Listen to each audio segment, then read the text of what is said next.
오늘 이 마가복음 14장 53절에서 72절의 말씀은 예수님께서 신문 받으시는 중에 베드로가 용기를 내어 예수님을 끝까지 따라가 보려고 노력했던 그 장면이 나옵니다.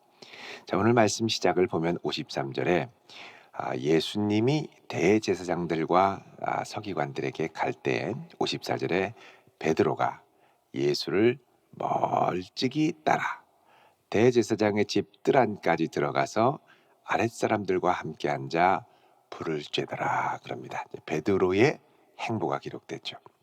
그리고 맨 끝에 이제 66절부터 72절까지는 베드로가 불을 쬐고 있다가 여종을 만나면서 예수님을 부인하는, 그러니까 그 베드로가 쫓아온 이야기 한가운데 예수님이 신문받는 것입니다.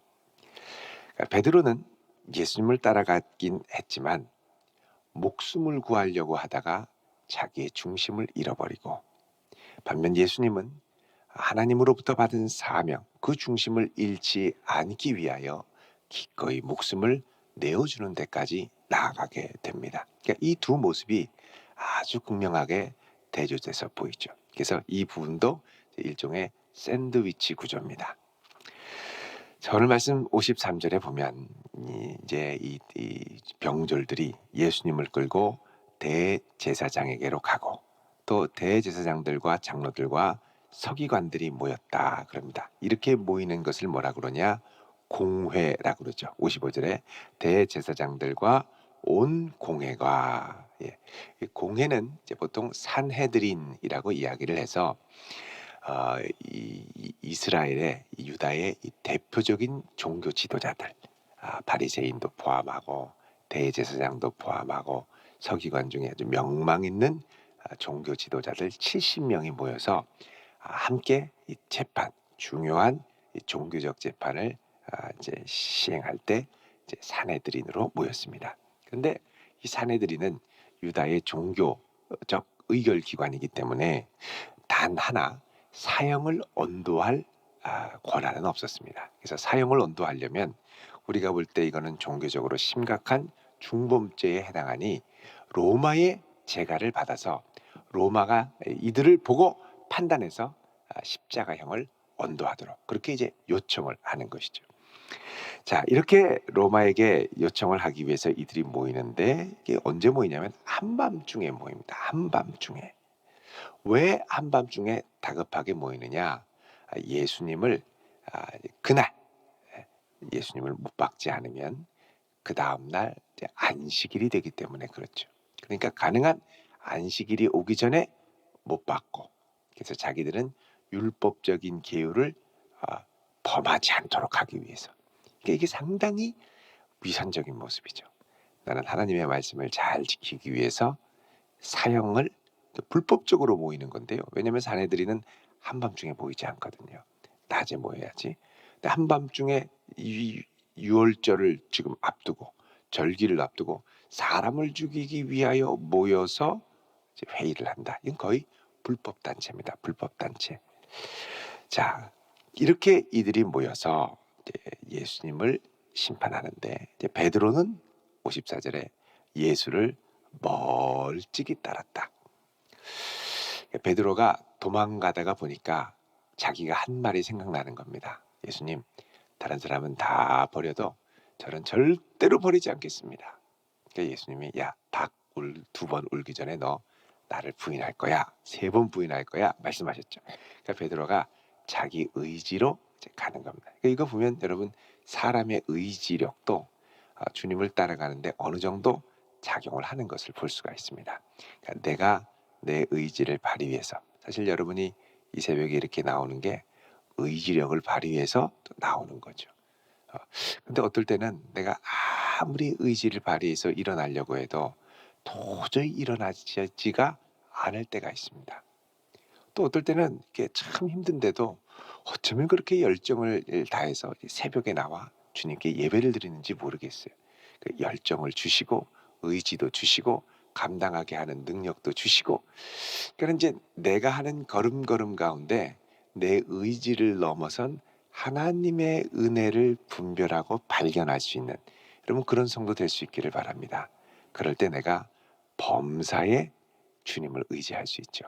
안 그러면 뭐 내가 언제든지 할 수 있는데 뭐 이렇게 생각할 수 있다는 것이죠. 근데 이것조차도 주님이 은혜를 주셔야 가능한 걸음이라는 것입니다. 자, 베드로가 멀찍이 들어갔는데 요한복음에 따르면 이 베드로가 그냥 들어간 게 아닙니다. 그 안에 대제사장 가문과 잘 연결된 커넥션이 있어야 이 대제사장 집안까지 들어가죠. 안에 회당이 있는데 어떻게 그 사내들인 공회가 있는데 어떻게 그 고관들이 있는 곳에 함부로 이 어부 출신 베드로가 들어갑니까? 알고 보니까 요한이 잘 그 집안과 또 알고 있었던 거예요. 그래서 요한의 백을 이용해서 들어간 겁니다. 같이. 자, 베드로는 감히 들어가지 못하고, 여러분 베드로가 예수님과 함께하면 예수님이 심판받는데 저도 그의 제자입니다. 그리고 딱 들어가야 되지 않겠습니까? 근데 그 말할 용기까지는 안 나고 그냥 어떻게 되나 말찍이 불만 쬐고 있는 거예요. 불만 쬐. 이게 베드로가 할 수 있는 최선이었습니다. 사실 이것도 쉽지 않았어요. 그러나 베드로가 할 수 있는 최선이 여기까지. 그러니까 여러분 우리가 내가 할 수 있는 최선이 있고 은혜로 나아갈 수 있는 최선이 있지요. 은혜로 거기까지 가야 되는데 내가 할 수 있는 최선까지 하다 보니까 여기서 멈추는 겁니다. 여러분 내 노력이 한계에 다다를 때 우리는 뭐 해야 되냐? 주의 은혜를 구하며 기도의 자리로 나와야 될 줄로 믿습니다. 기도로 그 한계를 돌파해야 되는데 나는 내 힘으로 한계를 돌파하려다가 안 되면 좌절하는 거예요. 기도로 한계를 돌파해야 되죠. 자, 이렇게 가는데 자, 예수님께서 이제 공회에서 심판을 받습니다. 자, 55절에 대제사장들과 공회가 예수를 죽이려고, 의도 자체는 죽이려고 지금 모이는 거예요. 그를 칠 증거를 찾으려고 하지만 찾지를 못합니다. 왜? 예수를 죽이기 위해서 이런저런 걸 동원하다 보니까 다 거짓말로 증언하는 거예요. 거짓 증언이라는 게 어떻게 나오느냐? 이 사람 말과 이 사람 말이 일치하지 않는다는 거예요. 그 누구도 와서 이 말 저 말 하는데 일치하는 말들이 하나도 없다는 겁니다. 그래서 이들이 예수님을 죽이려고 하는데, 자, 예수님을 죽이려고 하는 모의가 크게 이제 4단계로 진행이 됩니다. 첫 번째는 뭐냐? 자, 예수님을 죽이려고 그를 칠 증거를 찾는다는 건 뭐냐? 예수님이 거짓 선지자다. 이걸 이제 혐의를 뒤집어 씌우려고 그러는 거죠. 여기서 조금 더 가서 이게 이제 안 되니까 어떻게 되냐면 이제 예수님이 성전을 모독했다. 이걸로 가는 겁니다. 그래서 거짓 선지자 혐의에서 그다음엔 성전에 대한 모독. 근데 이것도 서로 일치하지 않는 거예요. 58절에 보면 우리가 그의 말을 들으니 손으로 지은 이 성전을 내가 헐고 손으로 짓지 아니한 다른 성전을 사흘 동안 지으리라, 이렇게 얘기했다는 거예요. 이 성전에 대한 얘기도 이 이스라엘 백성들에게는 상당히 충격적이었던 얘기였던 겁니다. 근데 이 성전에 대한 얘기도 서로 일치하지 않아서 사형에 이르는 혐의까지 뒤집어 씌울 수는 없었다는 겁니다. 여기서 이제 세 번째 단계로 가는 겁니다. 그건 뭐냐? 너는 누구냐? 너는 왕이냐? 라고 물어보는 거죠. 왕이냐? 그래서 내가 찬송받을 이의 아들 그리스도냐? 이렇게 물어보죠. 61절에 찬송받을 이의 아들 그리스도냐? 자, 찬송받을 이 하나님의 아들 그리스도냐? 메시아냐? 라는 거죠. 메시아는 누굽니까? 다시 오셔서 하나님의 왕권을 회복하는 자. 내가 메시아냐? 그러자 예수님이 뭐라고 대답하냐면 내가 그니라. 자, 그니라, 내가 메시아다. 자, 여기까지는 뭐 그 당시에 여러 메시아들이 있었으니까 사형까지는 이르지 않습니다만, 물론 로마에게는 반역죄로 고소할 수 있는 좋은 건수가 되겠죠. 그러나 여기서 아주 결정적인 게 뭐냐면 예수님이 62절에 하신 말씀 때문입니다. 뭐라 그러냐면 인자가 권능자의 우편에 앉은 것과, 우리 시편 110편 1절에 보면 너는 내가 내 원수의 발등상에 앉게 하기까지 너는 내 우편에 앉아 있으라 말씀하시죠. 이 말씀을 인용해서 인자가 권능자의 우편에 앉은 것과, 자, 인자가 누굽니까? 예수님. 그리고 하늘 구름을 타고 오는 것을, 자, 오는 것은 이제 에르코마이, 그래서 간다라는 뜻입니다. 다니엘서 7장 13절, 가는 것을 너희가 보리라. 자, 우리 다니엘서 7장 13절을 잠깐 보겠습니다. 다니엘 7장 13절. 자, 이 보면 뭐라고 말씀하냐면, 내가 또 밤 환상 중에 보니 인자 같은 이가 하늘 구름을 타고 가서입니다. 하나님 보좌로 가서 옛적부터 항상 계시니 하나님께 간다 그러죠. 그분 앞으로 인도되자 하나님이 그에게 권세와 영광과 나라를 주고 모든 백성과 나라들과 다른 언어를 섬기게 하셨다. 결국은 하나님의 보좌 우편에서 모든 나라를 다스리게 하신다라는 거죠. 자, 그러니까 이것을 인용해서 예수님이 자기를 가르치는 칭호죠. 인자가 권능자의 우편에 앉은 것. 권능자의 우편. 그러니까 지금 예수님이 이 권능자의 우편, 하나님 우편에 앉는다는 건 뭐냐? 하나님과 동등되다라는 걸 이야기하는 거죠. 여기서 뭐가 발생하느냐? 신성모독죄가 발생하는 겁니다. 예수님께서 장차 십자가를 지시고 부활하셔서 아버지 하나님 우편에 앉아 계시고 모든 이 땅에 있는 것들을 갖고 하나님께 나아가서 영광을 올려드릴 때, 이 모습을 예수님이 말씀하자 대제사장이 하나님 우편에 앉는다, 이 신성모독의 표현을 보고 어떻게 하냐? 자기 옷을 찢는 거죠. 자기 옷을 찢는다는 건 격한 분노나 아니면 격한 슬픔을 표현할 때 하는 행위죠. 옷을 찢습니다. 이 제사장 옷 비싼 옷인데요. 여러분 대제사장 옷 아시죠? 안에 겉옷 속치마가 있고 겉에는 세마포로, 또 겉옷에는 청색, 장색, 홍색 실로 이제 꾸민 이 겉옷이 있고 그 안에는 제사장의 흉패가 있었죠. 아주 이 귀한 옷을 찢었다. 이 뭐냐? 이거는 하나님 앞에 사명을 감당하기 너무너무 부끄러운 상황이 발생했다는 것. 신성모독입니다. 이거 외에는 이렇게 찢을 수가 없죠. 민족의 멸망이나 뭐 이런 것들 앞에서는 제외하고는 이걸 찢고, 야, 이거는 신성모독이다. 너희는 어떻게 생각하느냐? 그러니까 마치 다 짜고 하는 것처럼 예수는 사형에 해당한 자다, 이렇게 얘기를 하고 예수님을 치고 얘기하죠. 선지자 노릇을 하라 이러면서 예수님을 압박하며 고통을 줍니다. 그래서 예수님은 결국 무엇 때문에 돌아가셨느냐? 하나님의 아들이기 때문에 돌아가신 겁니다. 하나님의 아들이 이 세상에서 모든 이들의 죄를 사하고 하나님 아버지께 이 모든 걸 갖고 나아간다고 하는 그 말 때문에 십자가에 달려 돌아가시는 일이 일어난 거죠. 그러니까 이들은 신성모독이라서 죽이려고 했지만 예수님의 말씀은 역설적으로 하나님의 아들이기 때문에 이들의 모든 수욕과 세상의 모든 죄를 이제 지고 십자가에 죽으시고 부활하셔서 하나님께 올라가게 되는 것이죠. 예수님의 자기 예언적인 선언이 이 대제사장과 바리새인들은, 이게 서기관들은 이게 무슨 뜻인지도 모르고 분노의 쇠숨을 쳐서 십자가에 이르게 했지만 결국 그 말씀 그대로 예수님의 구속 사역이 이루어지는 역사가 일어납니다.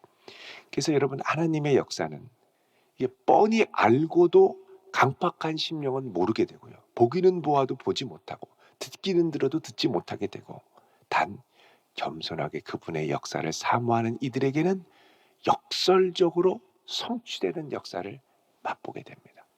그래서 우리가 깨어 있어야 돼요. 생명 구원의 역사, 하나님의 살아 역사하시는 이 역사가 나타날 때 우리가 깨어 있어야 할 이유가 여기 있습니다. 왜냐하면 깨어 있지 못하면 이것을 인간적인 혈기로 받아들이게 되고, 인간적인 혈기로 받아들이다 보면 하나님의 뜻은 이루어지는데 나는 그 역사에 동참하지를 못하는 거예요. 배제가 되는 거예요. 그래서 겸손하게 기도하며 깨어 있어야 됩니다. 베드로 보십시오. 예수님이 말씀하신 대로 지금 되잖아요. 근데 깨어 기도하지 않고 내 인간적인 혈기로만 버팅기려고 했더니 어떻게 됩니까? 정말 나는 버팅긴다고 버팅겼는데 예수님 말씀대로 되는 거예요. 자, 66절 보십시오. 베드로가 아랫뜰에 있는데 대제사장의 여종이 와서 불 쬐는 걸 보고 야 너도 나사렛 예수와 함께 있었지? 얘기하는. 그러니까 여종도 궁금해서 예수님이 기적 베푸시고 막 할 때 좀 쫓아다녔던 것 같아요. 그러니까 베드로가 부인합니다. 베드로 이미 유명 인사 됐습니다. 얼굴 다 팔렸어요. 근데 아니라고? 네, 아니라고. 무슨 말 하냐고? 네, 알지도 못하고 깨닫지도 못하고. 여러분 지금 베드로가 알지도 못하고 깨닫지도 못한 건 사실상 예수님이 베드로에게 닭 2번 울기 전에 나를 3번 부인하리라고 한 말씀의 의미입니다. 뭔지도 모르는 거예요. 그리고 지금 막 최선을 다하고 있으니까 나는 최선을 다하는데 결국은 주님의 뜻이 이루어졌습니다. 안 좋은 쪽으로. 왜요? 깨어서 기도하지 않았기 때문에. 결국은 무슨 말인지 모르겠다 이러면서 또 피했어요. 피하니까 좀 가만히 있으면 좋은데 이런 사람 보면 참 얄밉죠. 여종이 또 주변에 또 막 얘기해. 야, 저 사람 너 못 봤냐? 이러면서 69절 보십시오. 여종이 그를 보고 곁에 서 있는 자들에게 다시 얘기를 합니다. 야, 그 도당이다. 예수님하고 같이 다녔던 그 무리라는 거예요. 베드로가 쓸데없는 소리 한다고. 70절에 또 부인한다. 옆에 있는 사람들이 이렇게 보는 거예요. 이렇게. 그러더니 다시 얘기를 합니다. 너도 갈릴리 사람이니. 자, 여러분 갈릴리 사람이니라는 말은 뭐냐면 이 말투가 갈릴리 사투리인 거예요. 딱 말하는 걸 보니까 갈릴리 사람이. 충청도로 말하면 여기 있다가 서울에 가는데 너도 그 사람이지? 아니요. 또 이렇게 하니까 너 충청도 사람이래. 이렇게 얘기하는 거 똑같은 거예요. 딱 보니까 갈릴리 사람이니 참으로 그 도당이다. 이렇게 얘기하죠. 그래서 베드로가 뻔히 보이는데 지금 다 알아요. 다 알아요. 베드로만 혼자 71절에 저주하며 그리고 어떻게 해요? 맹세했습니다. 그러니까 예수님을 따라가는 그 자리가 기도로 준비하지 않으니까 부인과 배반의 자리로 바뀐 거예요. 그러면서 나는 너희가 말하는 이 사람을 알지 못하노라. 예수님 사랑해서 따라왔는데 여기까지 몸부림치며 왔는데 결국 결정적인 순간에 나는 예수님 모른다고 부인하는 거예요. 그리고 나서 어떻게 합니까? 닭이 2번째 웁니다. 이때 베드로가 깨달은 거예요. 이때서야 비로소 자기에게 하신 말씀, 닭이 2번 울기 전에 3번 나를 부인하리라. 이 말씀이 기억이 나는 거예요. 이때 가서야 부인하기 전까지 내가 1번 부인했네, 2번 부인했네 이 생각 안 나는 거예요. 남 얘기하니까 닭이 꼭 끼워 2번 오니까 정신이 번쩍 나는 거죠. 그리고 밖으로 나가 베드로는 심하게 통곡하며 옵니다. 야, 나라는 인간이 이거밖에 안 되는구나. 나 예수님 사랑해서 끝까지 부인하지 않고 죽을 때까지 따라온다고 했는데 결국 조금만 내가 위험하고 조금만 내가 불리해지고 조금만 내가 위협을 느끼니까 그냥 확 돌아서고 마는구나. 나라는 인간이 이거밖에 안 되는구나. 나라는 인간이 참 옹졸하고 치사하고 초라하구나. 이걸 아주 구구절절히 느끼며 울었죠. 내 은혜대로 안 됩니다. 내 은혜대로. 내 뜻대로 안 되는 게 인생입니다. 여러분 이거 내 힘으로 회복도 안 됩니다. 누가 회복해 줘야 됩니까? 예수님이 오셔야. 그 요한복음 20장에 가면 베드로가 다시 그냥 갈릴리로 가잖아요. 다 포기하고 완전히 자존감 무너지고 나는 진짜 형편없는 인간 말종이다. 그리고 갈릴리에 가서 뭐합니까? 고기 잡잖아요. 고기 잡. 근데 거기 가니까 고기도 안 잡혀. 고기도 밤새도록 한다고 최선을 다했는데도 그때도 안 돼. 그때 부활하신 주님이 갑니다. 그리고 베드로에게 나타나서 너 왜 그랬냐, 너무했다 그런 말씀 하나도 안 하시죠. 그리고 이 예수님은 베드로가 그렇게 밤새 잡으려고 했었던 물고기를 준비하고 계세요. 다 주님 손에 있었던 거예요. 있었던 거예요. 주님이 원하시는 질문은 하나입니다. 요한의 아들 시몬아, 내가 이 모든 것보다 나를 더 사랑하느냐? 두려움도 있지, 겁도 나지, 너에게 임할 손해도 있지. 근데 이 모든 것보다 나 더 사랑하느냐? 그거 물으시죠. 베드로는 이 사랑을 다시 회복해야 했습니다. 우리가 주님을 따라간다고 하지만 내 힘대로는 안 됩니다. 주님이 은혜를 주셔야 되고 주님이 나를 붙들어 주시는 그 은혜가 결국 승리하게 할 줄로 믿습니다. 이 주님을 붙드는 복된 성도 되시기를 주의 이름으로 축원드립니다. 기도하겠습니다. 거룩하신 예수님, 하나님의 아들로 오셨기에 사람들에게 버림당하시고 십자가에 못 박히셔야 했고, 그런 주님을 따라간다고 하는 나는 너무나도 나를 사랑하기에 내 목숨 구하려고 하다가 주님을 놓치는 어리석고 안타까운 일들이 우리의 삶에 일어나게 됨을 고백합니다. 구하오니 주여, 우리를 불쌍히 여기시고 주의 은혜로 붙드시고 끝까지 주의 은혜로 견뎌낼 수 있는 은혜를 허락하사 이 모든 것이 내가 한 것이 아니요 오직 주의 은혜로 했음을 고백할 수 있는 복된 자녀로 끝까지 주님을 사랑함으로 따라가는 신실한 제자가 되게 하옵소서. 예수님의 이름으로 기도드리옵나이다. 아멘.